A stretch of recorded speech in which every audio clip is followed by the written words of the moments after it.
Direkam ya? Udah.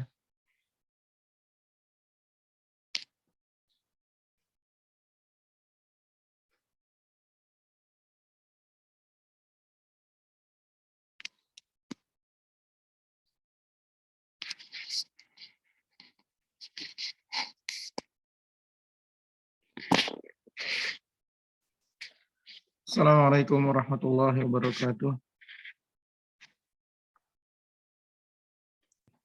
Alhamdulillahirabbil alamin fa innal hamdalillah nahmaduhu wa nasta'inuhu wa nastaghfiruh wa na'udzu billahi min syururi anfusina min sayyiati a'malina man yahdihillahu fala mudhillalah wa man yudlil fala hadiyalah. Asyhadu an la ilaha illallah wahdahu la syarika lah wa asyhadu anna Muhammadan 'abduhu wa rasuluhu la nabiyya ba'dah. Qala Allah Ta'ala ya ayyuhalladzina amanu taqullaha haqqa tuqatih wa la tamutunna illa wa antum muslimun. Wa qala ta'ala ya ayyuhan nasu taqu rabbakumul ladzi khalaqakum min nafsin wahidah wa khalaqa minha zawjaha wa batha minhuma rijalan katsiran wa nisaa'a wattaqullaha alladzi tasaaluna bihi wal arham innallaha kana 'alaikum raqiba. Wa qala ta'ala ya ayyuhalladzina amanu taqullaha wa qulu qawlan sadida yuslih lakum a'malakum wa yaghfir lakum dhunubakum wa may yuti'allaha wa rasulahu faqad faza fawzan 'azima amma ba'd. Fa inna asdaqal hadits kitabullahi ta'ala wa khairal huda hudan nabiyyi Muhammadin sallallahu alaihi wasallam wa syarrul umuri muhdatsatuha wa kullu muhdatsatin fid dini bid'ah wa kullu bid'atin dhalalah wa kullu dhalalatin finnar. Amma ba'd. Kaum muslimin dan muslimat rahmatillah Allah Subhanahu wa taala. Alhamdulillah, puja dan puji syukur kita panjatkan kehadirat Allah Subhanahu wa taala. Salawat dan salam semoga selalu terlimpah kepada uswah dan qudwah kita Nabi Muhammad sallallahu alaihi wasallam dan juga kepada para sahabat beliau ridwanullah alaihim jami'a serta seluruh umat beliau yang mengikuti jejak beliau dengan baik hingga hari kiamat.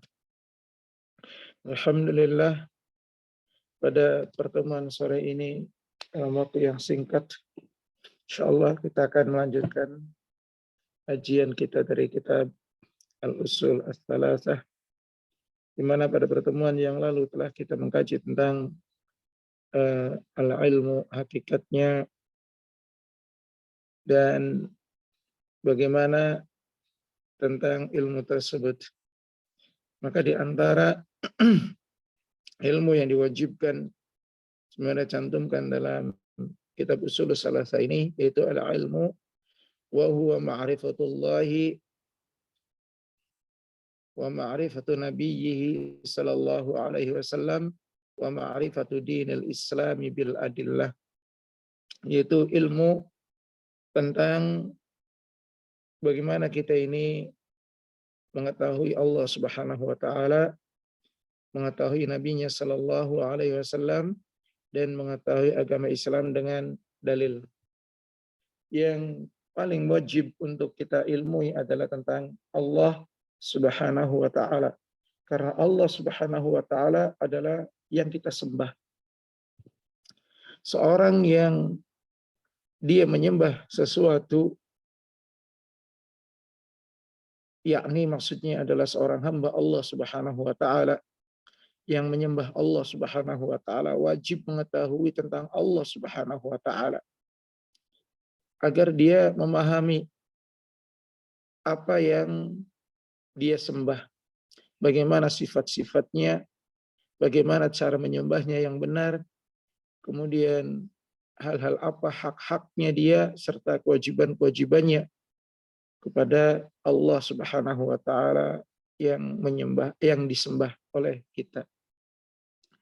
Kita yang menyembah Allah Subhanahu wa taala, ketika kita masuk Islam kita mengucapkan kalimat la ilaha illallah, atau ketika kita terlahir dalam kondisi Islam. Kemudian kewajiban kita selanjutnya adalah mengetahui tentang Allah Subhanahu wa taala.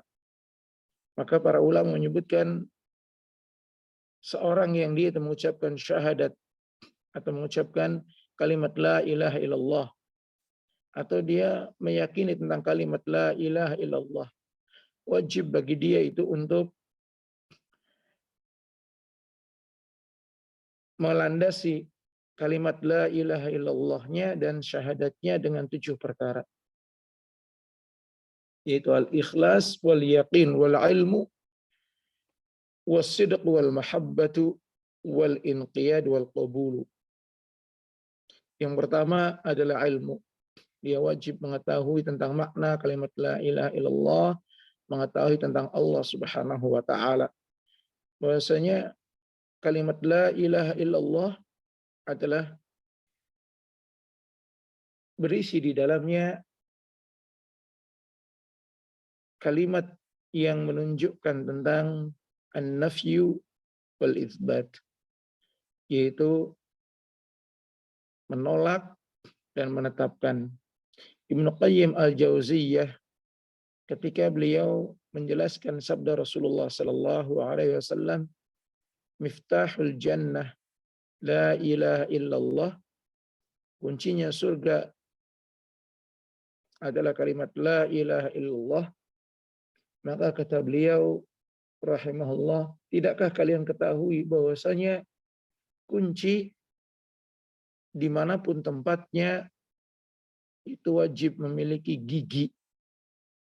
Artinya agar kunci itu bermanfaat maka dia harus memiliki gigi, dan gigi dari kunci kita mengucapkan kalimat la ilaha illallah itu 2. Yang pertama dalam kalimat la ilaha, yaitu menafikan semua sembahan selain Allah Subhanahu wa taala, dan yang kedua adalah menetapkan tidak ada sembahan kecuali Allah Subhanahu wa taala. Maka diwajibkan ketika kita ini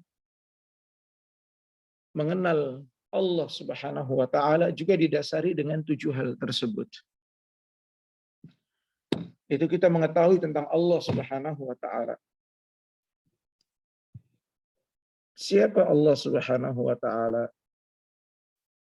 Allah Subhanahu wa taala adalah pencipta, pengatur, dan pemilik seluruh alam semesta. Allah ada sebelum segalanya ada. Allah tidak beranak dan tidak ada peranakan. Allah satu-satunya yang disembah esa, tidak ada syarikat bagi Allah Subhanahu wa taala. Dan tidak ada yang setara dengan Allah Subhanahu wa taala. Allah Maha Kuasa, Allah Maha Mengetahui atas semua hal yang terjadi pada semua makhluknya. Dan Allah Subhanahu wa taala memiliki nama-nama dan sifat-sifat yang mulia dan tinggi, yang tidak bisa disamai dan diseterai oleh makhluk manapun. Yang dengan itu semua maka diwajibkan bagi setiap makhluk untuk beribadah kepada Allah Subhanahu wa taala. Setiap makhluk ubun-ubunnya berada di tangan Allah Subhanahu wa taala. Kita wajib mengilmui tentang Allah Subhanahu wa taala, mengenal Allah Subhanahu wa taala. Oleh karena itu para ulama menyebutkan di antara ilmu yang paling agung adalah ilmu mengenal Allah Subhanahu wa taala. Ilmu mengenal Allah adalah ilmu yang tertinggi. Karena ilmu itu mulia, dia dilihat dari 2 sisi. Sisi yang pertama, hal yang diilmuinya. Apa yang diilmui itu? Apa yang dikaji? Apa yang diketahui? Apa yang diilmui dari ilmu tersebut? Objek ilmunya itu. Maka bisa kita lihat di situ. Kalau yang diilmui adalah hal yang rendah, hal-hal yang manfaatnya tidak banyak atau bahkan mudarat, maka setaraf itulah ilmu mempelajarinya. Adapun Allah Subhanahu wa taala adalah maha tinggi. Tidak ada yang menyamai ketinggiannya. Maha mulia, maha agung.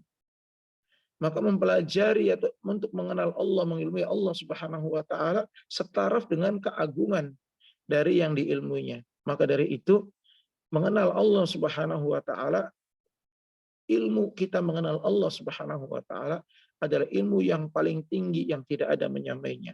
Semuanya mengarah ke situ. Dalam sebuah tafsir, ada seorang ulama yang bernama Syekh Tantawi Jauhari. Beliau menyusun suatu kitab tafsir. Dalam kitab tafsirnya, beliau menyatakan bahwasanya eh, ayat-ayat kauniyah yang merujuk kepada bagaimana kita mengenal Allah Subhanahu wa taala itu jumlahnya sekitar 850-an ayat. Adapun ilmu tentang fikih, perintah dan larangan Allah Subhanahu wa taala itu berkisar antara 160 ayat. Dalam penelitian saya, ternyata perkataan Al-Imam Al-Jauhari ini, Al-Imam Tantawi Jauhari ini, Syekh Tantawi Jauhari ini, eh, jumlah ayat-ayat kauniyah itu mencapai 1080 ayat lebih. Yang dikatakan beliau hanya sekitar 850. Artinya banyak, lebih banyak lagi yang berkaitan dengan ayat-ayat kauniyah secara implisit dan eksplisit. Nah, kita dapati di sini ternyata ayat-ayat kauniyah itu jauh lebih banyak daripada ayat-ayat yang sifatnya fikih, perintah, larangan Allah Subhanahu wa taala. Apa di balik itu? Makna di balik itu? Makna di balik itu bahwasanya Allah Subhanahu wa taala menginginkan agar kita ini lebih banyak untuk berpikir, lebih banyak untuk mentadaburi ayat-ayat kauniyah yang dengan ayat-ayat kauniyah itu mengarahkan kita kepada Allah Subhanahu wa taala dengan benar. Di antara ayat itu, wa min ayati ikhtilafil laili wan nahar. Di antara ayat-ayat tanda-tanda kekuasaan Allah Subhanahu wa taala adalah pergantian langit dan bumi.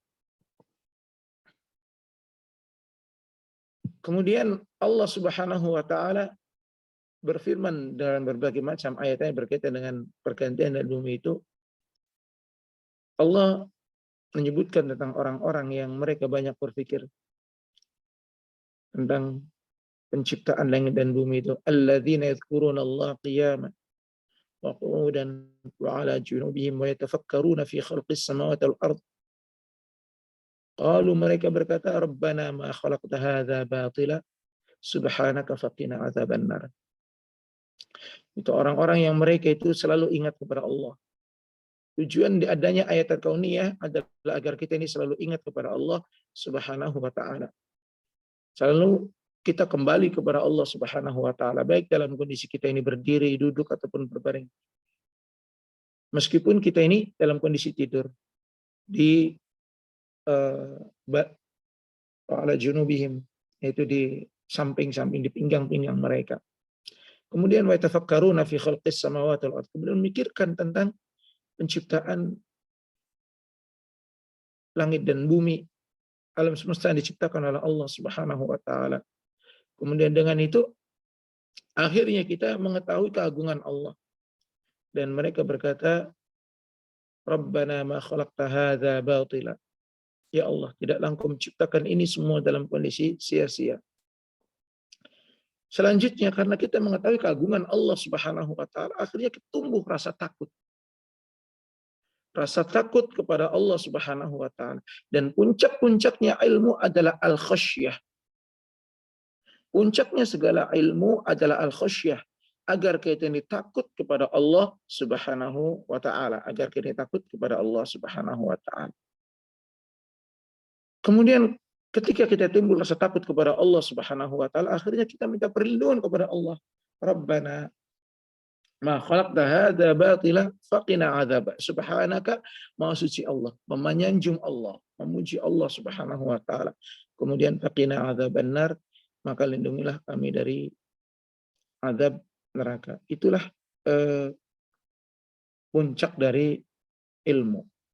maka segala aktivitas kita tidak menjadi manfaat ketika ibadah kita, amal soleh kita, ilmu kita tidak menjadi manfaat apabila tidak menjadikan kita takut kepada Allah Subhanahu wa taala. Tidak didasari karena mengetahui atau mengenal Allah Subhanahu wa taala.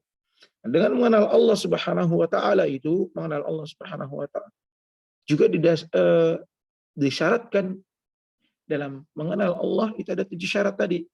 Yang pertama adalah al-ilmu, mengetahui tentang Allah. Kemudian yang kedua al-yaqin, wajibnya kita untuk yakin tentang Allah Subhanahu wa taala, tentang keagungannya, tentang keesaannya, tentang tauhidnya, tentang rububiyahnya, tentang asma sifatnya. Wajib bagi kita untuk yakin. Itu menetapnya sesuatu dalam kalbu, dalam hati kita tanpa keraguan tentang Allah Subhanahu wa taala. Kemudian yang ketiga adalah ikhlas. Yang ketiga adalah ikhlas. Yaitu kita menjadikan semuanya karena Allah Subhanahu wa taala, bukan karena yang lain, tapi karena Allah Subhanahu wa taala. Ketika kita mengenal Allah, mengilmui Allah, mengucapkan kalimat la ilaha illallah, wajib bagi kita tujuannya adalah karena Allah. Karena wajah Allah Subhanahu wa taala, bukan karena yang lain.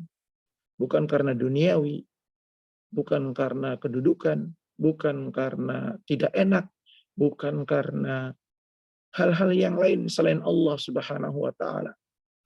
Tapi harus ikhlas karena Allah Subhanahu wa taala. Yang keempat adalah as-sidqu, yaitu jujur. Tidak main-main ketika kita ini mengenal Allah. Ketika kita mengucapkan kalimat la ilaha illallah, kita tidak bersenda gurau, tidak dalam kondisi mengejek, mengolok. Tapi kita ini jujur dari hati kita bahwasanya Allah lah yang kita sembah. Allah lah yang menciptakan kita. Bagaimana caranya? Dengan memperbanyak kita untuk mendalami wasilah-wasilah yang bisa mengarahkan kita kepada Allah. Yang pertama tadi wasilahnya adalah dengan banyak mentadaburi ayat-ayat kauniyah. Wa fi anfusikum afala tatadzakkarun. Dan dalam diri kita sendiri, dengan berbagai macam bentuk tubuh kita, dengan kemuliaan kedudukan manusia atas makhluk yang lain, kemudian dengan struktur tubuh kita dari mulai mata, hidung, telinga, semuanya. Tentunya kita ada menciptakan, dan betapa agungnya yang menciptakan. Seperti luka. Kita luka, ditunggu beberapa hari sembuh. Tubuh kita ini lebih lebih otomatis daripada komputer. Kita luka, beberapa hari Allah sembuhkan. Kemudian proses dalam tubuh kita. Kemudian bagaimana penciptaan kita. Dari mulai tidak ada, kemudian terjadinya perkawinan antara ibu dan bapak kita, termasuk kita, kemudian melahirkan anak-anak kita. Kemudian anak-anak kita tumbuh besar. Di sana ada tanda-tanda kuasa Allah. Kemudian kita melihat sekeliling, langit dan bumi. Bagaimana begitu nyaman dan indahnya. Begitu nyaman dan indahnya, kita kehidupan ini diberikan oleh Allah Subhanahu wa taala. Allah Subhanahu wa taala menciptakan ma fil ardi jami'a. Apa yang ada di langit dan bumi ini untuk kita. Agar kita tadaburi, agar kita pikirkan, kemudian kita diberikan kenikmatan yang begitu besar. Udara yang kita hirup, matahari, bulan, dan semuanya. Dengan itu kita akan bisa untuk menimbulkan kejujuran bahwasanya ini semua diatur oleh Allah. Kemudian yang kedua, wasilah agar kita ini bisa jujur adalah dengan banyak melihat setelah ayat-ayat kauniyah adalah ayat-ayat qauliyah. Membaca Al-Quran, menelaah hadis-hadis Nabi Shallallahu Alaihi Wasallam, menuntut ilmu syar'i. Semakin banyak ilmu yang kita dapatkan, semakin tinggi ilmu kita, maka semakin kita dekat dan kenal dengan Allah Subhanahu wa taala. Maka kejujuran kita dalam iman, kejujuran kita dalam mengenal Allah Subhanahu wa taala maka semakin tinggi, semakin tebal.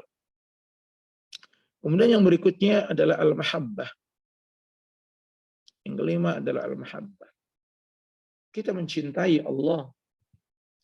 Dalam rangka kita mencintai Allah Subhanahu wa taala, cinta kepada Allah Subhanahu wa taala itu adalah cinta kepada Allahnya dan cinta untuk Allah juga cinta karena Allah. Dalam kita mencintai Allah Subhanahu wa taala, ketiga hal ini harus bersamaan. Itu kita mencintai Allah Subhanahu wa taala, kita cinta untuk Allah, mencintai sesuatu karena Allah. Tiga hal ini harus ada dalam diri kita sehingga ini salah satu syarat di antara kita mengenal Allah Subhanahu wa taala. Kemudian yang berikutnya di antara syarat mengenal Allah Subhanahu wa taala adalah al-inqiyad wal qabul. Inqiyad adalah tunduk. Kemudian al-qabul itu menerima syarat Allah Subhanahu wa taala. Tunduk dengan syarat Allah Subhanahu wa taala dan menerima syarat Allah Subhanahu wa taala. Itu 7 hal dalam kita mengenal Allah Subhanahu wa taala. Ya.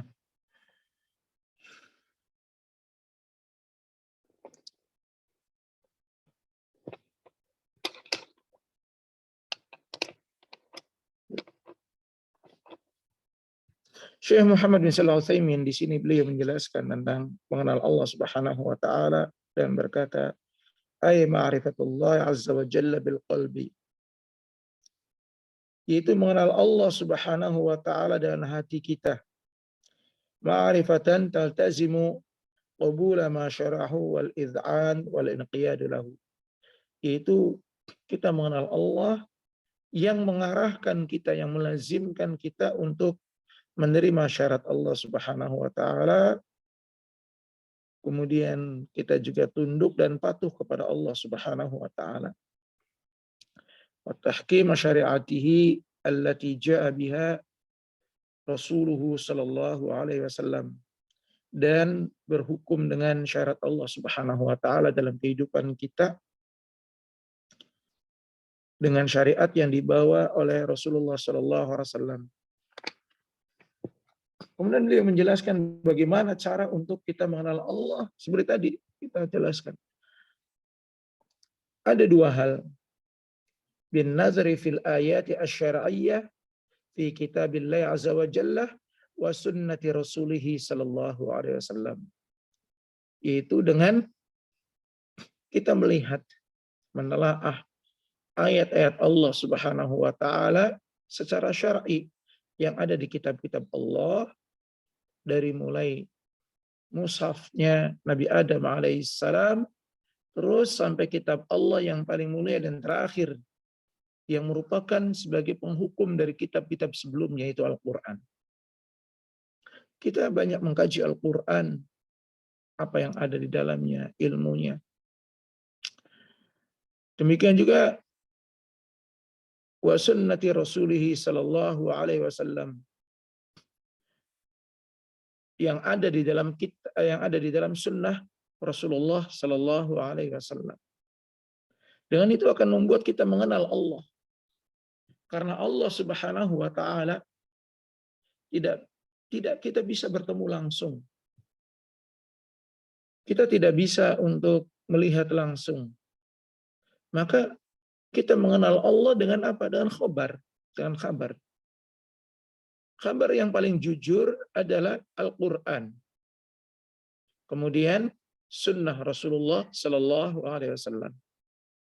Maka apapun yang datang dari Al-Quran dan sunnah Rasulullah Sallallahu Alaihi Wasallam yang sahihah tentang Allah Subhanahu Wa Taala, kita yakini. Kita yakini. Tidak boleh kita masuk pemikiran kita, takwil kita di situ. Karena Allah mengkabarkan tentang diri Allah sendiri. Bagaimana kita mengenal sesuatu? Misalnya kita tidak mengenal si fulan. Misalnya mungkin jenengan nggak kenal saya. Kemudian saya mengkabarkan bahwasanya nama saya adalah Asiwan Soka. Tinggi saya 171, 713 cm. Kulit saya sawo matang. Terus kemudian saya memakai kacamata. Saya memiliki berat badan sekian. Detail saya ceritakan. Tentunya yang paling tahu adalah yang memberi kabar. Ketika jenengan tidak pernah ketemu saya, kemudian saya berikan kabar seperti ini, seperti ini, seperti ini, seterusnya. Maka informasi dari orang yang memberi kabar itu adalah informasi yang paling valid. Dan kita tidak boleh menyampingkan yang namanya kulit sawo matang, maksudnya adalah ini. Yang namanya saya itu tinggi 171 berarti 173 berarti ini, nggak bisa. Kecuali sesuai dengan apa yang hadir itu. Nah, Allah memberikan kabar tentang diri Allah dalam ayatnya Al-Quran. Kemudian memberikan wahyu kepada Rasulullah SAW. Maka apapun yang berkaitan dengan Allah yang datang dalam Al-Quran dan Sunnah Nabi SAW, itulah yang kita yakini. Maka para ulama memberikan syarat dalam kita mengenal Allah Subhanahu wa Ta'ala. Ada yang kita kenal, ada dua perkara yang kita kenal. Yang pertama adalah tentang Allahnya Subhanahu wa Ta'ala. Misalnya Allah Subhanahu wa Ta'ala mengabarkan tentang bahwasanya Allah Subhanahu wa Ta'ala melalui sabda Rasulullah sallallahu alaihi wasallam, beliau bersabda, "Inna qulubal ibad baina isba'aini min asabi'ir rahman yuqallibu kaifa syaa." Sesungguhnya Allah Subhanahu wa Ta'ala, ya, maksudnya sesungguhnya hati-hati para hamba itu berada di antara dua jari dari jari-jarinya Ar-Rahman. Allah Subhanahu wa Ta'ala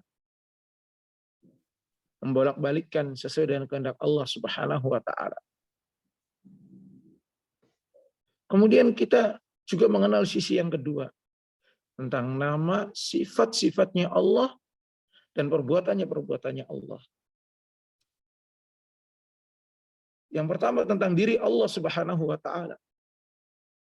Dan diri Allah Subhanahu wa Ta'ala akan dilihat besok berada kiamat. Jadi ketika kita beribadah untuk mencari wajah Allah, untuk melihat wajah Allah adalah wajah hakiki. Kita melihat wajah Allah. Maka Rasulullah SAW menjelaskan, sungguhnya kalian akan melihat Allah Subhanahu wa Ta'ala besok dari kiamat itu sebagaimana kalian melihat bulan purnama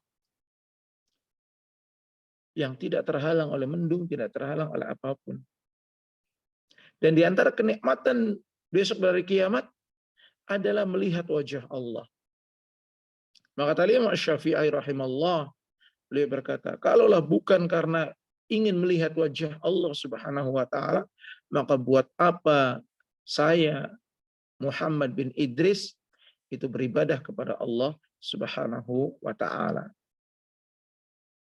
Wajah, Allah mengkabarkan wajah. Sebagaimana seperti tadi, saya menulis surat kemudian mengkabarkan bahwasanya saya berwajah misalnya sawo matang, kulit manu, berkumis dan seterusnya. Maka ya kita tidak boleh untuk memalingkannya.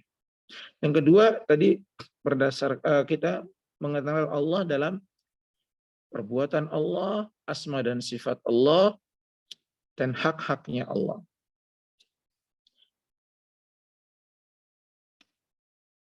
Berkaitan dengan dua hal itu, yaitu tentang diri Allah, dan yang kedua berkaitan dengan nama dan sifatnya Allah, serta hak-haknya Allah, perbuatan Allah. Kita tidak boleh untuk membagaimanakan, mentakyif, bila kaif, bagaimana sih? Kemudian yang kedua tidak boleh tasbih, menyerupakan Allah dengan makhluknya.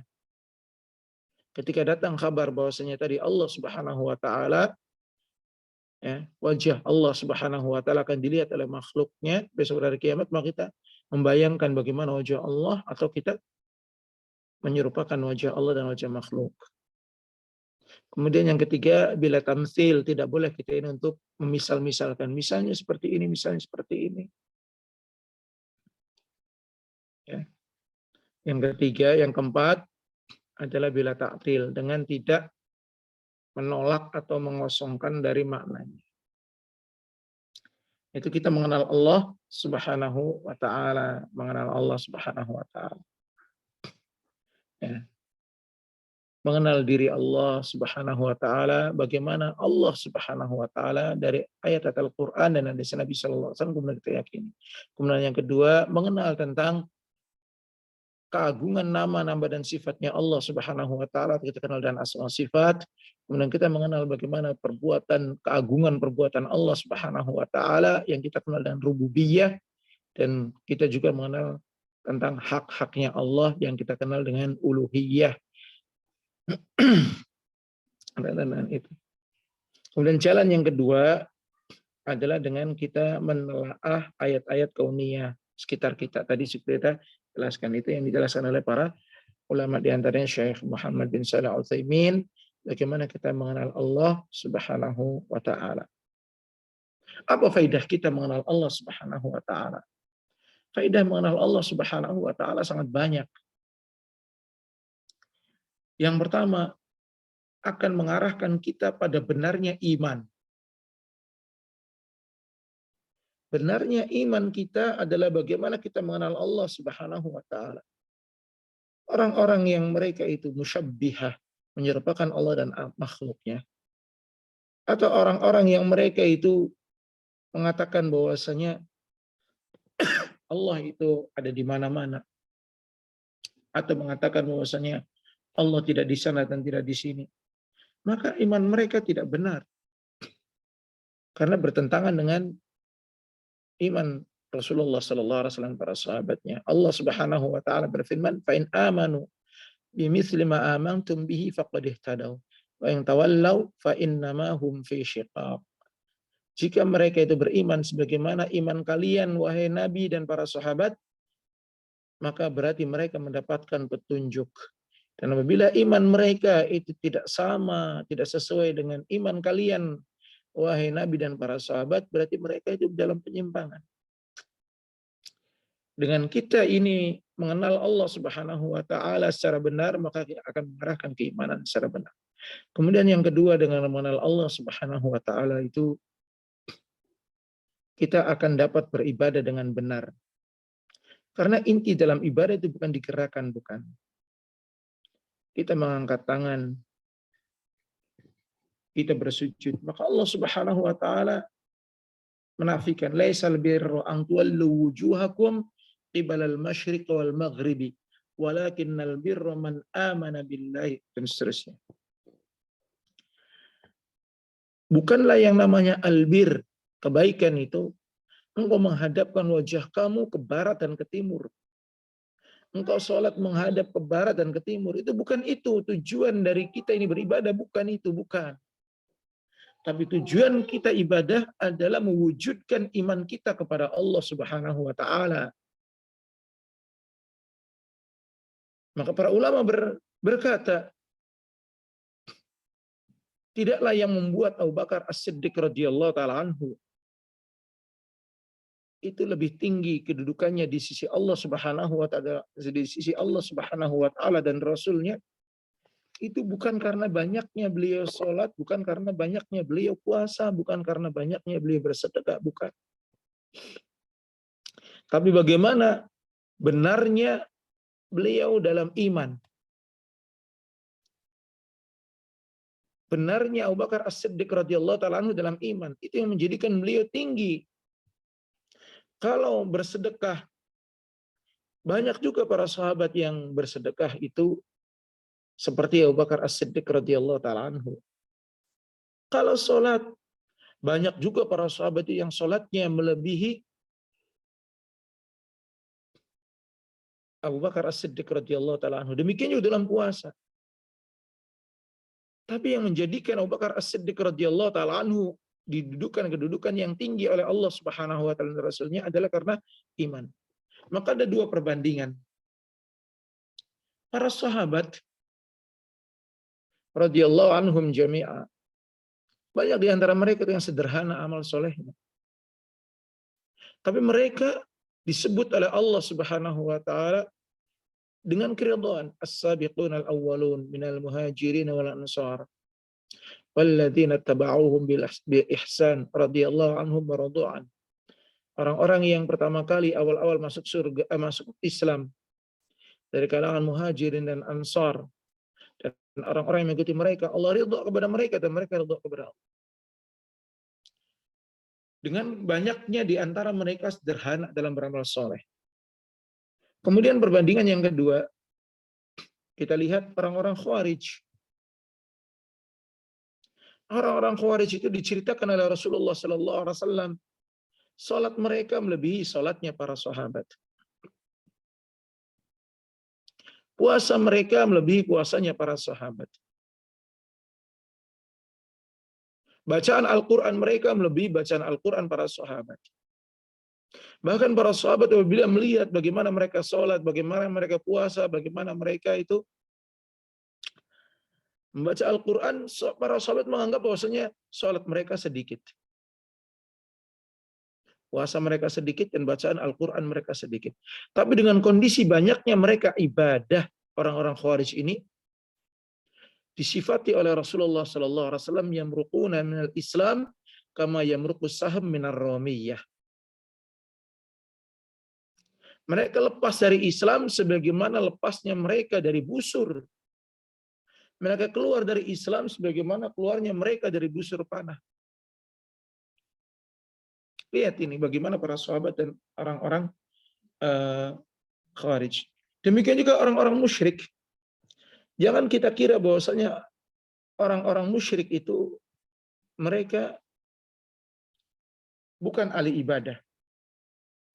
Rasulullah Shallallahu Alaihi Wasallam diutus kepada kaum Quraisy itu orang-orang yang mereka suka dengan kebaikan, suka menyambung tali silaturahim, suka bersedekah, suka beribadah, ya, mereka suka berzikir. Bahkan di antara nama-nama mereka kita kenal sebelum Rasulullah SAW lahir itu ada nama Abdullah.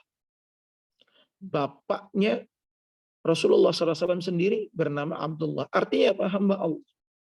Dan mereka menunjukkan bahwasanya mereka ahli ibadah. Nama-nama mereka di antaranya selain Abdullah ada Abdul Uzza, ada Abdul Ka'bah, ada Abdul Lat, dan seterusnya. Yang menunjukkan mereka adalah hamba, ahli ibadah. Mereka berharap anak-anak yang lahir itu, yang mereka beri nama dengan Abdul itu adalah menjadi ahli ibadah.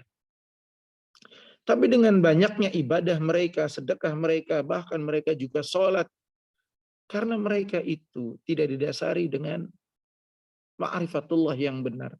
Allah tolak semuanya. Bahkan sholatnya menjadi menyimpang. Mereka hajinya menjadi menyimpang. Sholat mereka menjadi menyimpang. Puasa mereka menjadi menyimpang. Zikir mereka menjadi menyimpang. Karena tidak mengenal Allah Subhanahu wa taala dengan benar. Maka dengan mengenal Allah Subhanahu wa taala dengan benar, kita akan bisa mewujudkan ibadah kepada Allah Subhanahu wa taala dengan benar. Dan ingat, di antara syarat ibadah yang paling pokok adalah ikhlas. Ikhlas. Tidak bisa seorang itu beribadah apabila dia tidak ikhlas karena Allah Subhanahu wa taala. Syarat ibadah adalah dua, yaitu ikhlas karena Allah dan mengikuti sunnah Rasulullah Sallallahu Alaihi Wasallam. Ikhlas tidak akan bisa dicapai oleh orang-orang yang tidak mengenal Allah.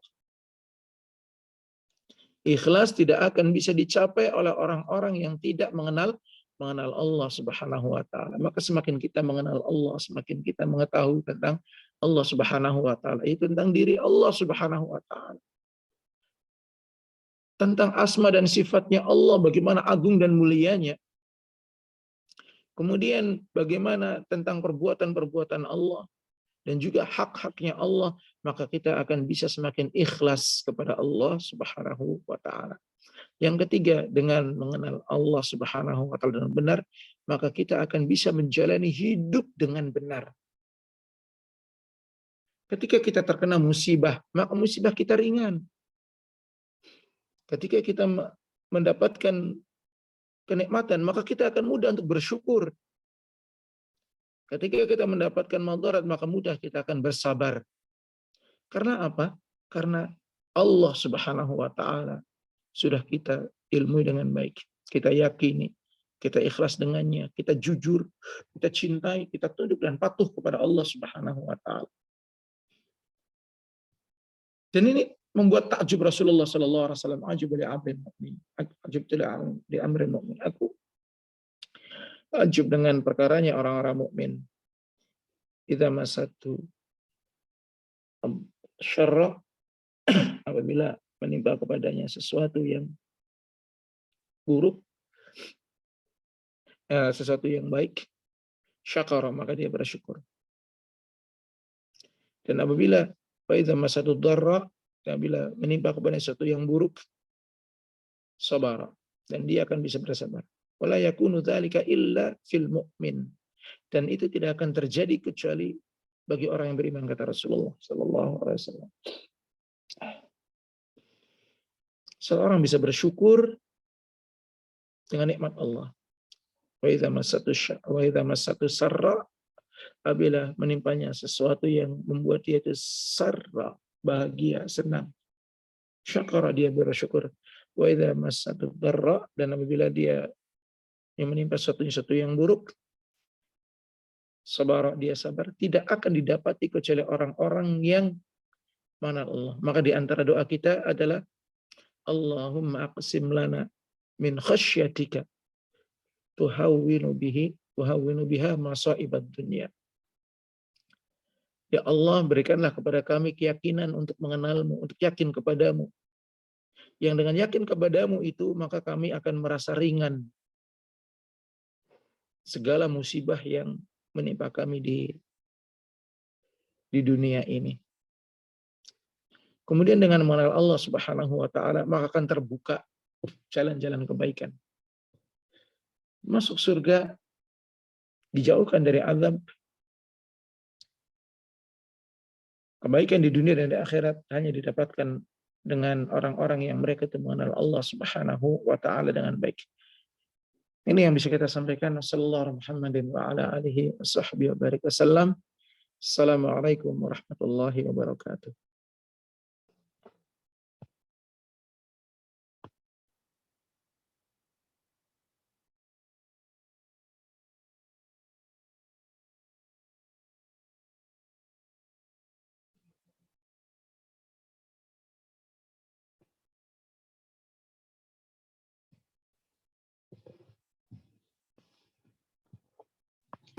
Afwan Ustaz, ada yang ingin bertanya?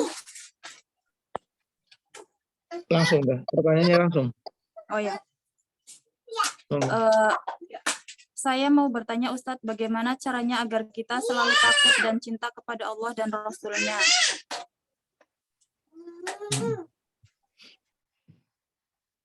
Ini pertanyaan yang besar dan pertanyaan yang agung.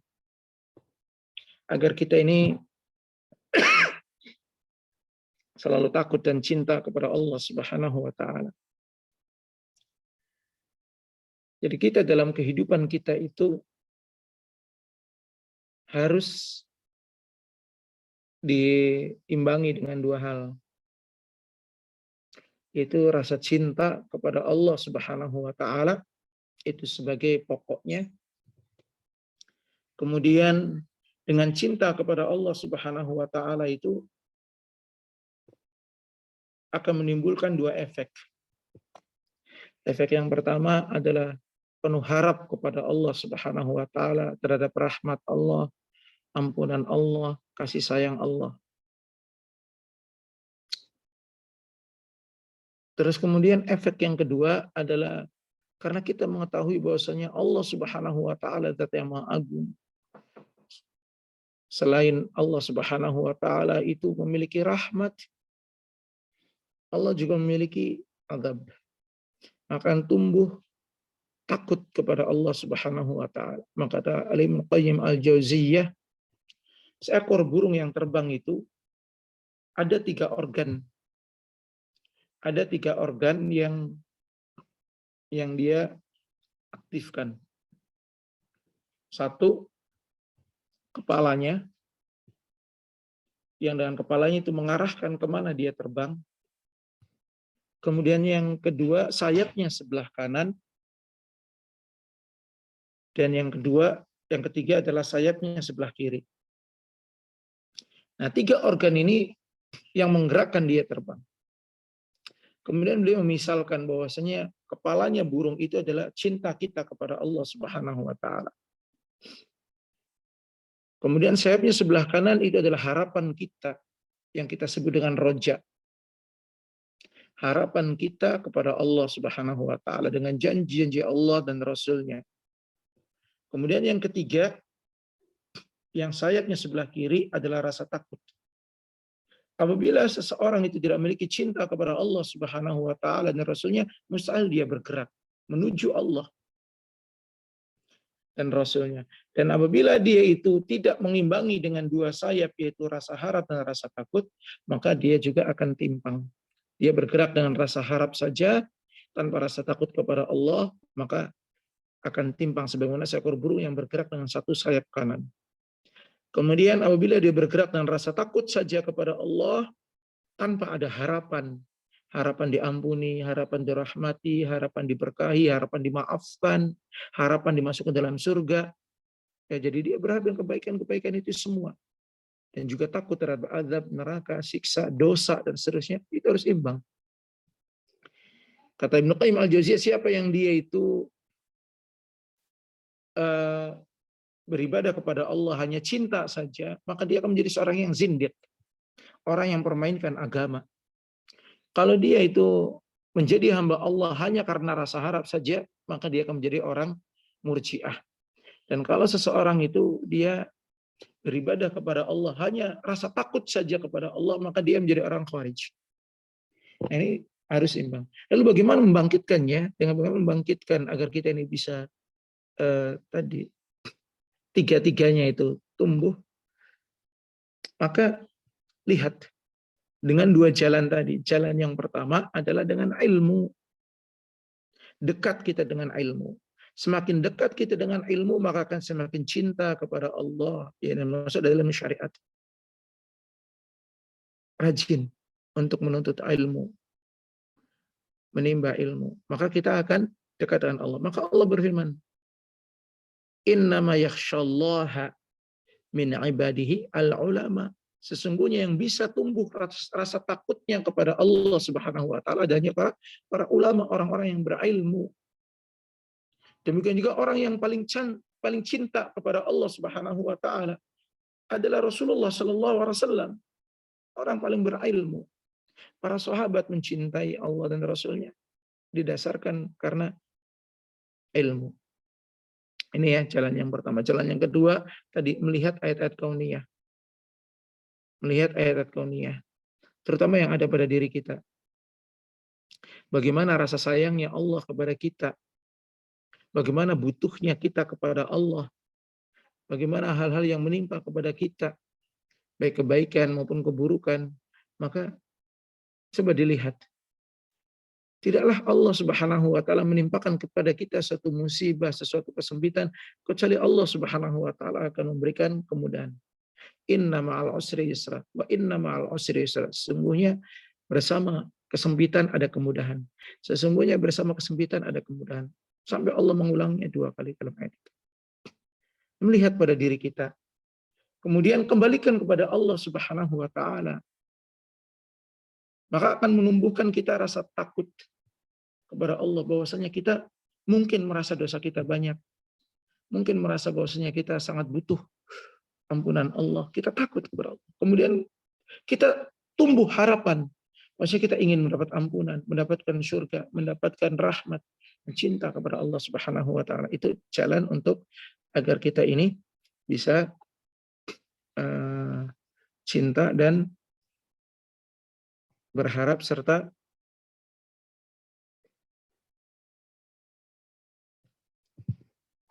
takut kepada Allah Subhanahu wa taala. Wallahu taala a'lam. Tadi ada pertanyaan juga ya. Iya Ustaz, ada jazakallah khairan atas jawabannya. Ada satu lagi Ustaz yang ingin bertanya. Oh ya. Misalkan kita wafat dalam keadaan tidak bisa mengucapkan syahadat, apakah itu menentukan bisa masuk surga atau neraka? Mm-mm. Keadaan kita ketika wafat apakah itu menentukan kita masuk ke dalam surga? Oh iya, keadaan kita ketika wafat, ya ini ada dua pertanyaan ya. Pertanyaan yang pertama, keadaan kita ketika kita wafat. Apakah itu menentukan kita masuk surga atau neraka? Ajal, iya. Keadaan kita ketika ketika kita wafat itu penentu bagaimana kita ini masuk dalam surga atau masuk dalam neraka. Rasulullah Shallallahu Alaihi Wasallam bersabda, Innamal a'malu bil khawatim. Sesungguhnya amal itu yang dinilai itu yang penutupnya. Keadaan kita ketika wafat penentu masuknya kita dalam neraka dan surga. Dan Rasulullah Shallallahu Alaihi Wasallam pernah mengkabarkan ada di antara hamba Allah Subhanahu Wa Taala itu yang selama hidupnya antara dia dengan surga itu tidak ada jarak kecuali satu jengkal. Artinya semua amalan surga dia lakukan. Kemudian di akhir hayatnya takdir Allah Subhanahu Wa Taala mendahuluinya. Artinya dia ditakdirkan oleh Allah Subhanahu wa taala sebagai penduduk neraka. Maka di wafatnya dia melakukan amalan penduduk neraka. Akhirnya masuk neraka. Padahal seumur hidupnya dia melaksanakan seluruh amalan ahli surga. Artinya bukan hanya satu, bukan hanya sholat, bukan hanya puasa. Seluruh amalan surga dia lakukan. Tapi di akhir hayatnya dia melakukan amalan ahli neraka. Na'udzubillah. Dan itu yang dikenal dengan su'ul khatimah. Penutup yang buruk.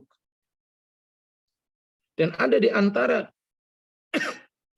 hamba Allah Subhanahu wa taala itu yang antara dia dengan surga itu dan di antara dia dan neraka tidak ada jarak kecuali satu jengkal.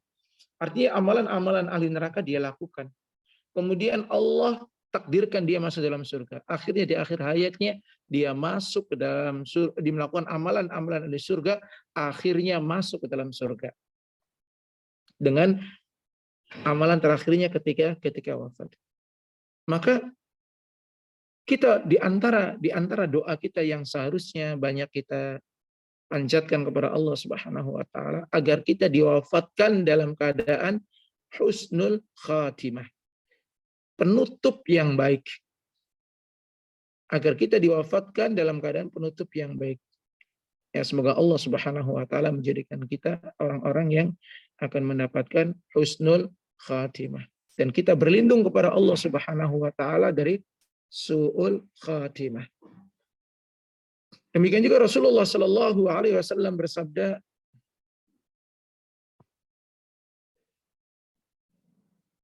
"Man akhiru kalamihi la ilaha illallah dakhalal jannah." Barang siapa yang akhir kalimatnya ketika dia wafat itu adalah kalimat la ilaha illallah, maka dia akan masuk ke dalam surga. Tapi apakah orang yang tidak bisa mengucapkan kalimat syahadat atau mengucapkan kalimat la ilaha illallah itu berarti dia penentu masuk dalam surga dan masuk dalam neraka? Apabila di akhir hayatnya itu dia melakukan amalan soleh, maka dia menuju ke surga. Kalau akhir hayatnya itu melakukan amal yang buruk, maka kita mohon ampunan agar dia diampuni oleh Allah Subhanahu wa taala. Masuk surga dan masuk neraka karena rahmatnya Allah. Allah melihat keimanan seorang muslim. Melihat hambanya, keimanannya. Maka kata Rasulullah SAW, tidaklah kalian masuk ke dalam surga kecuali dengan rahmat Allah. Bukan karena amal kalian. Terus kata para sahabat bertanya, lalu bagaimana dengan amal kita, wahai Rasulullah Sallallahu Alaihi Wasallam? Maka Rasulullah SAW beramallah, karena kalian akan dimudahkan menuju bagaimana takdir kalian masuk surga atau masuk neraka ya. Semoga ini bisa dipahami ya. Bisa dipahami ya? Insya Allah bisa Ustadz. Jazakallah khairan. Iya.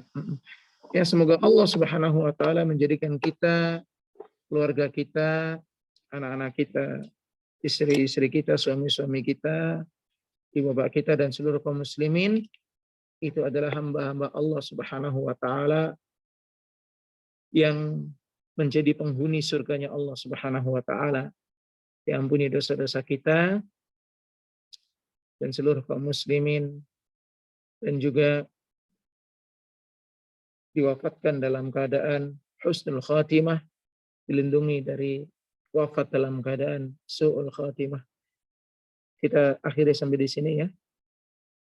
Sallallahu alaihi Muhammadin wa ala alihi wa sahbihi wa wasallam. Assalamualaikum warahmatullahi wabarakatuh. Waalaikumsalam warahmatullahi wabarakatuh. Warahmatullahi wabarakatuh.